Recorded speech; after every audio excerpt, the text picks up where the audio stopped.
Hello. Hi. In chapter 15 of Genesis, we saw that Abram seemed to falter in his faith in the promises of chapter 12, the Abrahamic covenant, so-called, the 7 promises attached to it. He says to God, I'm old, and he's about 80 years old at the time, and you have not given me a son, and my heir is going to be my steward. Eliezer is not even a member of his immediate family, he's his steward. And so God brings him outside the tent and shows him the stars and says, now, count them if you can, so your offspring shall be. And apparently, despite his doubts, Abram overcame this little lapse of faith. But the lapse of faith in the next chapter, 16, is going to be far more severe, with far more long-lasting consequences than that little, you might say, glitch of faith. And that reminds us that in our coverage of chapters 12 through 15, we jump right over a few aspects that do show that this serious lapse in chapter 16 is not without some precedent. Something has happened even immediately after. Excuse me. After the 12 verses in Genesis. The 9 verses that we concentrated on last time that take us to Abraham's act of worship, calling on the name of Jehovah, building an altar to the worship of Jehovah in response to the promises that God has unilaterally given him. But then that is immediately followed by some things we should touch on now. Yeah. Namely that we're told the very next thing that happens is there's a famine in the land. And Abram takes his wife and apparently his entourage down into Egypt during the famine. And then it says that while he's down there, he goes in and is fearful for his life because Sarah is very beautiful and they're going into a pagan people's land, so he's fearful that they will want his wife and they'll kill him to get her. So verse 12 says, so it is bound to happen that the Egyptians will see you and will say, this is his wife, and they will certainly kill me, but you they will preserve alive. So he asked her to say, tell them I'm your brother, which is a half-truth. A half-truth, which the Watchtower has justified in the past, as if to say that this is not a lapse of faith, this is not a serious moral issue here. Of course they have to do that because of their works righteousness doctrine, but we should say in defense of Abraham that some would say here, well, this is not a lapse. He goes down into Egypt because, well, it's a reasonable thing to do. When you haven't got food, there's a famine. Go where you know there's food. But you know, this is right after God says, I want you to go someplace, which is Canaan, where he goes, but then there's a famine. So he's not been told, apparently, by God, go to Egypt and get food. He decides this on his own to do this. It may therefore seem reasonable under the circumstances, but is it in obedience and is it in faith is even more important. Yeah. And So, even this fear that the Egyptians will kill him seems to go contrary to the very promises he's been given, and he's believed that he will receive a child. He will become a great nation, and through his seed all nations will be blessed. That's apparently happened not long before, and all of a sudden he's fearful for his life. Yeah. Well, that shows that he has fallen into a serious misstep and I think that is underlined by the fact that when we're witnesses, we miss out a certain fact here that is a silence of the text. It's not clearly stated in the text. Yeah. When he goes down to Egypt, he doesn't make an altar, whereas in previous verses, when he went someplace, he would build an altar and approach God. So perhaps he doesn't do this because he's in a pagan place, or because he's not supposed to be there, you know.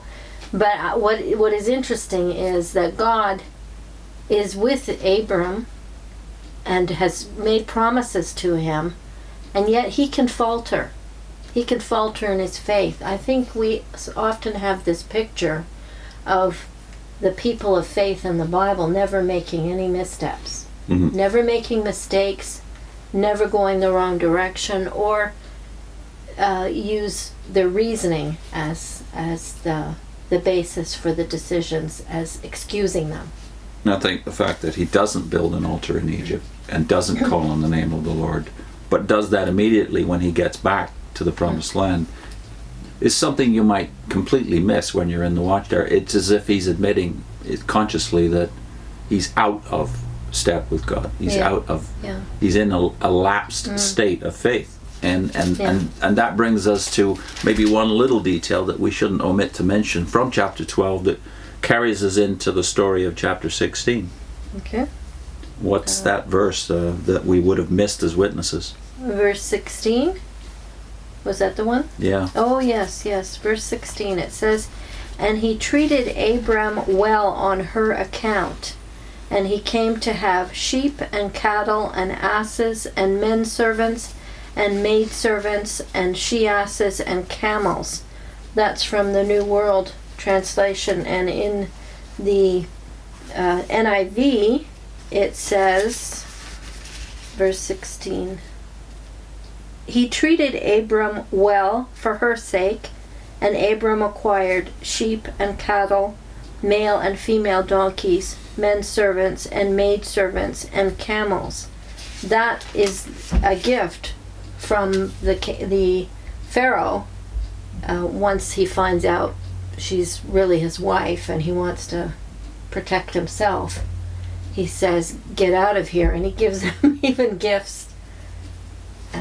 And God says he'll pray for Pharaoh, but he gives him all kinds of gifts when he leaves, which include men and maid servants, which comes in later. So if you've noticed that as a witness, and even I'd say a Christian reading of it would be, okay, this is a fulfillment of the promise that God gave to bless him, to bless those who bless you. So Pharaoh's house is blessed on account of Abram. Yeah. And now he's blessing in return Abram and his family. So yeah, but there's a worm in the apple here. Yeah. And I think it's only from reading the whole thing, like going through it chapter by chapter, that you will notice things that you won't pick up on if you're just doing proof texting and finding this little bit of the story and this little bit as directed by the Watchtower or anybody else. You need to read it in sequence to notice these little things. So the fact that he's blessed might seem like, well, that's good, it's fulfilling the promises, but that very blessing turns into a problem in a couple of ways. Right, so because the chapter itself, chapter 12, doesn't moralize about Abram's choice or about this specific blessing that is given to him by Pharaoh, you have to yourself realize how this turns out, and that demands of you some interaction with the general context. And here's the larger context. You get to chapter 16 and you read verses 1 to 6 and you see the ultimate consequence of the worm in the apple. But we also wanted to mention that just prior to this piece that we're reading was the story of Lot. So you'll remember that Lot and Abram split at one point, and the reason that's given for them parting ways is because they have too much stuff. Yeah. So that very blessing ended up being a detriment to the family because Divides the the family is divided, and then we all know the story of Lot. And Lot loses his patriarchal guide, that would be Abraham, his uncle. And makes very unwise decisions that affect future generations of his family.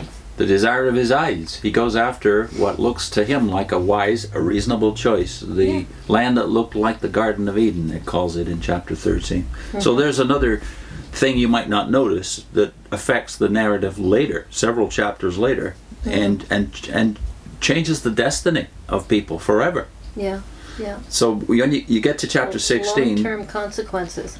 And verses 1 to 6 is where you see how this apple turns out. Okay. Now Sarai, Abram's wife, had borne him no children, but she had an Egyptian maidservant, and her name was Hagar. Hence Sarai said to Abram, "Please now, Jehovah has shut me off from bearing children. Please have relations with my maidservant. Perhaps I may get children from her." So Abram listened to the voice of Sarai. Then Sarai, Abram's wife, took Hagar, her Egyptian maidservant, at the end of 10 years of Abram's dwelling in the land of Canaan, and gave her to Abram, her husband, as his wife. Accordingly, he had relations with Hagar, and she became pregnant.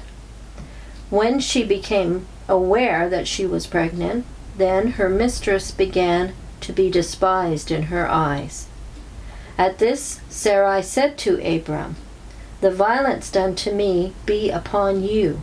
I myself gave my maidservant over to your bosom, and she became aware that she was pregnant, and I began to be despised in her eyes. May Jehovah judge between me and you." So Abram said to Sarai, "Look, your maidservant is at your disposal. Do to her what is good in your eyes." Then Sarai began to humiliate her, so that she ran away from her. The other translation, I think, said mistreat her. So we'd have to ask, to start the chapter, is Sarai making an unreasonable decision? It's not a Western woman's decision, that's for sure, but in the culture of 4,000 years ago, it was very common, if you were barren, to do it this way, which would be a legal way to have children by someone else, by a surrogate proxy, mom.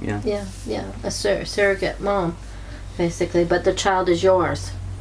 So this would seem like a reasonable way of achieving what you feel God has promised. Is it unreasonable? No, it's reasonable, but does it follow from faith? Or is it a human way of doing what is actually a divine promise? God says, I will make a great nation out of you. And this is not obviously through the normal way of doing things. So have they stepped out of faith? And I think immediately you see the consequence of this decision, in that this normal jealousy develops between the two women. Now they had lots of servants, so it is interesting that she ends up picking the Egyptian maidservant, which she probably got from that previous little story we talked about. But why would she choose a pagan person, like to be in line? We don't know. With Abram, but yeah. It turns out to be a bad idea. Yeah. Because she does get pregnant, and when she does get pregnant, the jealousy bursts forth. It seems both of them are in a bad spiritual way. And you might say that Sarai's reaction is justified by the contempt that this girl now displays towards her. Yeah. And then Abraham, you might say, well, understandable. He just says, yeah, get this mess over with. Get it out of here. But this is doing it your way, or man's way, rather than God's way. Yeah. That causes this kind of thing to happen. You could say that they haven't really lost their faith in God's will being done. And this is why more than once we've talked about the world is basically divided into two kinds of people. The my way people and the thy way people. Based on, of course, the Lord's Prayer, very famous, thy will be done. What way is this? Well, you could still justify it and say, well, they're still believing that somehow this promise will be fulfilled, but they're going to do it the way that seems right in their to own them. eyes, yeah. So that reminds you of the proverb that says a way can be good in a man's eyes, but they're not God's ways. This is one of my proof texts as a witness. Actually, two, because there's two different verses in Proverbs that say the same thing. There is a way that seems right to a man, but the ways of death are the end of it. So I was trained to, of course, apply that to not trusting in God's, that is Jehovah's organization, rather going with your own lights. But now, of course, I would make a different application of that. Because really, the Watchtower has made reason their God. Because when they argue a point, that's what they will often turn to. Well, does that seem reasonable to you? That was the way Russell started. Does it seem reasonable to you that a loving God would have hell, right? So like when you start with that as your basis, as your reasoning, you're no longer looking to God to give you any answers. You're deciding for him by your human reasoning. Yeah, and when you do that habitually, you force Scripture to fit your reasoning rather than bending your reasoning to fit or follow Scripture. Yeah. So here we have a classic case in point. The father of all those having faith, Abraham himself, seems to lose his faith in the promise being worked out the way that would most normally be understood. That you're waiting on God, but he's not waiting on God. He's given into his wife's intuition, which seems also reasonable, that this is the best way to go about fulfilling God's purpose. And this is not going to be the last time we see in Genesis this type of reaction. Another point is that in the example of him lying to Pharaoh, you see the same thing come out in his children later. So the consequences are that your children see what you do and how you react and how you plan. And they will oftentimes copy you. And in this case as well, their children later have the same scenario. I'm not having any more children. I'll do it through a maidservant. So they follow the example of their parents. And create another mess. So in the next segment, we'll see how God deals with this situation. It appears that Sarai doesn't care what happens to this woman and her child. At this point anyway. When she flees, it might change. Abraham gives the destiny of this young lady and his offspring apparently to Sarai to decide, and in that way rejects his own headship as well as the promises of God. But what's God going to do with this situation in the next segment?